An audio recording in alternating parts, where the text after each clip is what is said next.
एक शताब्दीको सामाजिक यात्रामा लिडर उत्पादन गर्ने कारखाना बनेको छ अन्तर्राष्ट्रिय जेसिस। सगरमाथाको हिम श्रृङ्खलाबाट अविरल बगेको सागर जस्तै युवा नेतृत्वको महासागर हो जेसिस।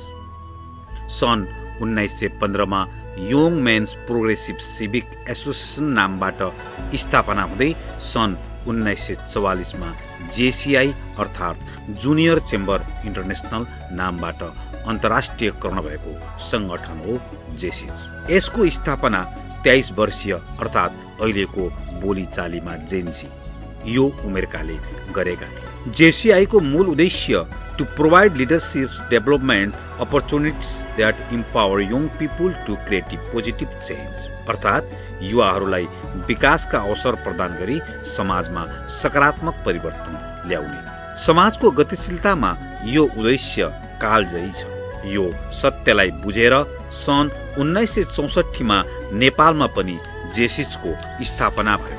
डाक्टर भेषबहादुर थापा नेपाल जेसिसको संस्थापक अध्यक्ष बने। भैरवामा सिद्धार्थ जेसिसको संस्थापक अध्यक्ष मोहनलाल शेरचन बने। मोहनलाल शेरचन मुस्ताङबाट आफ्ना दाजुहरू पृथ्वीलाल शेरचन र सूर्यलाल शेरचनसँग भैरवा आएका थिए। भैरवा बेङ रोडमा उनको शेरचन मार्केट भवन अहिले पनि रहेको छ। सन् 1974 मा सिद्धार्थ जेसिसको 6 सदस्यीय तदर्थ समिति बन्यो। मोहन शेरचनसँगै कृष्णबहादुर अर्थात् केबी पौडेल, डाक्टर पुष्प तुलाचन, निधानचन्द्र श्रेष्ठ, अशोक पालिखे र शैलेन्द्र तुलाचन सिद्धार्थ जेसिसको संस्थापकहरू रहे। संस्थापकहरू अशोक पालिखे र शैलेन्द्र तुलाचन भने जेसिसको नेतृत्वमा आएन। तदर्थ कार्यकाल सन् 1974-75 देखि सन् 1977 सम्म मोहनलाल शेरचनले नेतृत्व लिए। 1978 मा केबी पौडेल शाखाको दोस्रो अध्यक्ष बने। उनी सन् 1981 मा नेपाल जेसिसको कानुनी सल्लाहकारमा समेत मनोनित भएका थिए। 1979 मा डाक्टर पुष्पलाल तुलाचनले शाखाको नेतृत्व लिए। 1980 मा निधानचन्द्र श्रेष्ठ शाखाको अध्यक्ष भए। उनी नेपाल जेसिसको उपाध्यक्ष बन्दै सन् 1984 मा राष्ट्रिय कार्यकारिणी उपाध्यक्षमा निर्वाचित भएका थिए। 1981 मा बुद्धि नेउपाने, 1982 मा विजयनारायण श्रेष्ठ र 1983 मा जनकलाल श्रेष्ठ सिद्धार्थ जेसिसको अध्यक्ष बने। जनकलाल श्रेष्ठ जेसिसको कानुनी सल्लाहकारमा समेत मनोनित भएका थिए। 1984 मा कमलराज जोशी र 1985 मा प्रयासचन्द्र पौडेल शाखा अध्यक्ष भए। सन् 1986 मा प्रयासचन्द्र राष्ट्रिय उपाध्यक्षमा निर्वाचित भए। 1986 मा हिमलाल पौडेल, 1987 मा सुरेश श्रेष्ठ, 1988 मा गौरीशङ्कर भट्टराई सिद्धार्थ जेसिसको अध्यक्ष बने। 1990 मा गौरीशङ्कर पनि राष्ट्रिय उपाध्यक्षमा निर्वाचित भए। शाखाले नेपाल जेसिसमा आफ्नो भूमिका बलियो बनाउँदै गयो।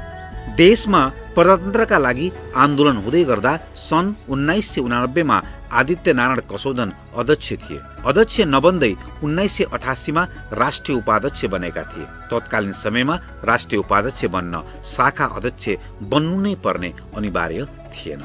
आदित्यको कार्यकालमा प्रजातन्त्रको लागि 2046 को जन आन्दोलन भएको थियो। 1990 मा सुदर्शन प्रसाद नेपाल अध्यक्ष बने। उनी उपाध्यक्ष हुँदै 1992 मा नेपाल जेसिसको राष्ट्रिय कार्यकारिणीमा निर्वाचित भए र 1993 मा नेपाल जेसिसको ट्रेनिङ पुलको संयोजक बने। जापानमा इन्टरनेसनल एकाडेमीमा सहभागी पनि भए। नेपाल जेसिसको नेतृत्व चयनमा उनी आफ्नो समूहको लिडर थिए। नेपाल रेड क्रस सोसाइटीको केन्द्रीय अध्यक्ष पनि बने।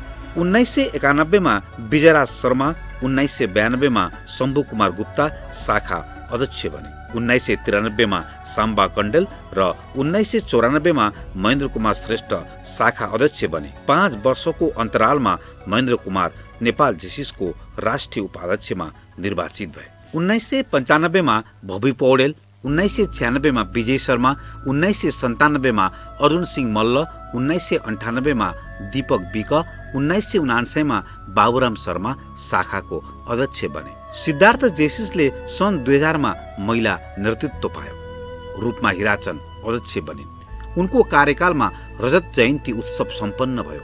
शाखामा मानार्थ सदस्यहरू आमन्त्रित गरियो। रजत जयन्ती पछिका वर्षमा पनि सिद्धार्थ जेसिसले समाजमा गतिशील हुने युवाहरूलाई प्रोत्साहन गरिरह्यो।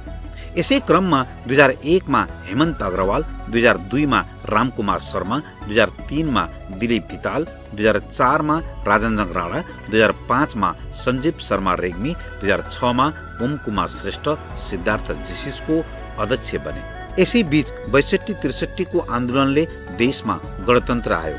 परिवर्तित राजनीतिक अवस्थामा संगठनलाई ओमले कुशल नेतृत्व प्रदान गरे। जेसिसलाई गणतन्त्रको पक्षमा उतारे। उनले संविधान सभा के र किन भन्ने विषयमा कार्यक्रम गरी बृहत चर्चा पनि चलाए। 2007मा खगेन्द्र शर्मा, 2008मा रामचन्द्र उपाध्याय, 2009मा दिपेन्द्रमान श्रेष्ठ अध्यक्ष बने।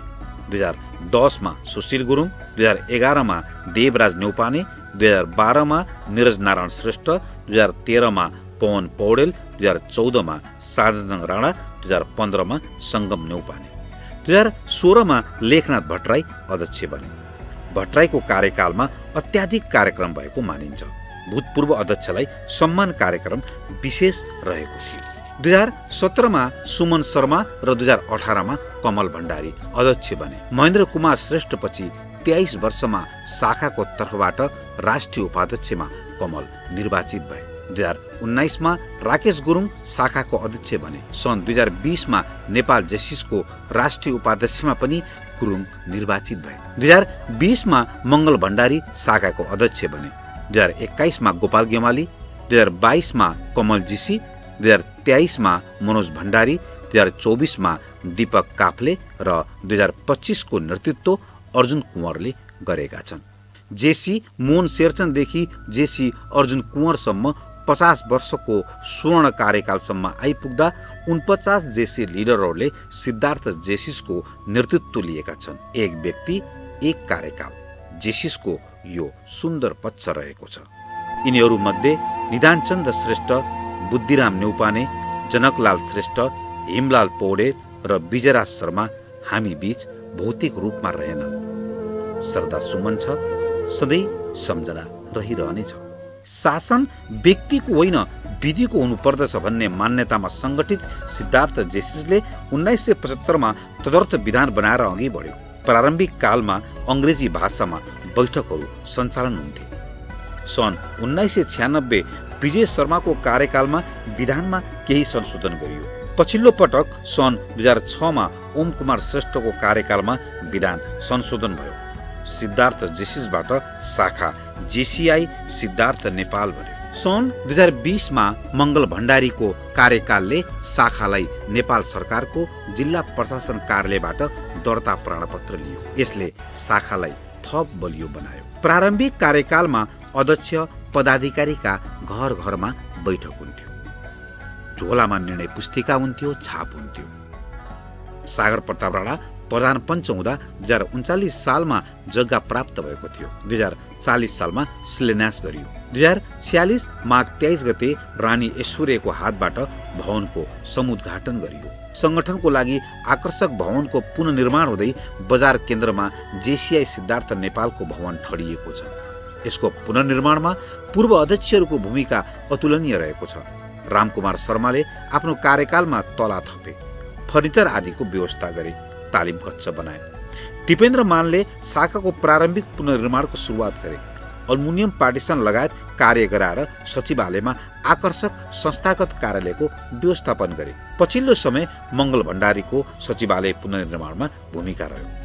अर्जुन कुँवरको यस कार्यकालमा पनि भवनको माथिल्लो तलामा सिँढी निर्माण तथा इँटा थप्ने कार्य भएको छ। सिद्धार्थ जेसिस आफ्नो संगठनको विकासको लागि मात्र क्रियाशील रहेन, भैरवाको विकासका निम्ति विभिन्न कार्यहरू गर्यो। भैरवा प्रासी हुलाकी मार्ग निर्माणका लागि बृहत कार्यशाला सञ्चालन गर्यो। अन्तर्राष्ट्रिय विमानस्थलको माग राखेर विभिन्न कार्यहरू गर्यो। भीम अस्पतालमा प्रसव चिकित्सकको लागि माग गर्यो। समाजप्रतिको उत्तरदायित्व निर्वाहका लागि अग्रस्थानमा रह्यो सिद्धार्थ जेसिस। शिक्षा क्षेत्रमा अन्तर्राष्ट्रिय बाल दिवसको अवसरमा सन् 1979मा भैरवाको पहिलो अङ्ग्रेजी माध्यमको विद्यालय जेसिस किन्डर गार्डनको सञ्चालन गरियो। स्वास्थ्य क्षेत्रमा जापानिज इन्सेफ्लाइटिसको खोप वितरण गरेर जेसिस आम जनताका बीच लोकप्रिय भयो। विभिन्न स्वास्थ्य परीक्षणका कार्यक्रम गर्दथ्यो सिद्धार्थ जेसिसले। भैरवादेखि प्रासीसम्मको साइकल यात्रा स्मरणीय रहेको छ।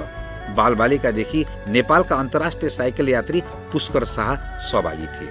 सन् 2015 देश भूकम्पले प्रभावित हुँदा शाखाको राहत वितरण उल्लेखनीय रह्यो। अध्यक्ष सङ्गम न्यौपा नै थिए। देश कोभिडबाट प्रभावित हुँदा सिद्धार्थ जेसिसले फ्रन्ट लाइनमा सेवा गर्यो। 2020 का अध्यक्ष मङ्गल भण्डारीले जीवन जोखिममा राखेर आफ्नो सवारी साधनबाट बिमारी ओसारे, ठाउँ ठाउँमा हात धुने धारा राखे। दोस्रो कोभिडमा सिद्धार्थ जेसिसले 34 दिनसम्म निशुल्क भोजनको व्यवस्था गर्यो। अध्यक्ष गोपाल गेवाली थिए। विपद आपद परिस्थितिमा जेसिआई सिद्धार्थ नेपाल सामाजिक उत्तरदायित्वका लागि मैदानमा सधैँ उत्रिरहेको छ। प्रजातन्त्र, लोकतन्त्र र गणतन्त्र हरेक परिवर्तनमा जेसिस अग्रपङ्क्तिमा रहन्छ। स्वतन्त्रतालाई समर्थन गर्दछ। युवाहरूलाई क्षमता वृद्धि, विभिन्न खेलकुद, म्याराथन दौड जस्ता क्षमता विकास क्रियाकलापले युवाहरूलाई जेसिसप्रति आकर्षण गरेको छ। सन् 2006 मा नेपाल जेसिसको सहकार्यमा 3 दिवसीय मल्टी चेप्टर टट कार्यक्रम आयोजना भएको थियो। प्रख्यात प्रशिक्षक विकल सिर्जन तालिमको मुख्य प्रशिक्षक थिए। शाखाले 1990 र 2017 मा ऐतिहासिक राष्ट्रिय महाधिवेशन आयोजना गरेको छ। 2017 को महाधिवेशन अध्यक्ष सुमन शर्माको अध्यक्षतामा सम्पन्न भएको थियो। शाखामा अन्तर्राष्ट्रिय जेसिसका पदाधिकारीको भ्रमण समेत हुनाले अन्तर्राष्ट्रिय स्तरमा पनि जेसिआई सिद्धार्थ नेपालको पहिचान रहेको छ। सन् 2002 मा गोरखपुर जेसिसको आतिथ्यतामा उत्तर प्रदेश, झारखण्ड, बिहार एरिया कन्फरेन्समा आयोजित वक्तृत्व कलामा शाखाका वैभव मयूर कसोदन विजेता भएका थिए। 2002 मा नै भारत र नेपालका राष्ट्रिय जेसी पदाधिकारी बीच संयुक्त कार्यक्रम भएको थियो। गोरखपुर जेसिससँग भागिनी सम्बन्ध नवीकरण भएको थियो। 2002 मा रामकुमार शर्मा अध्यक्ष थिए।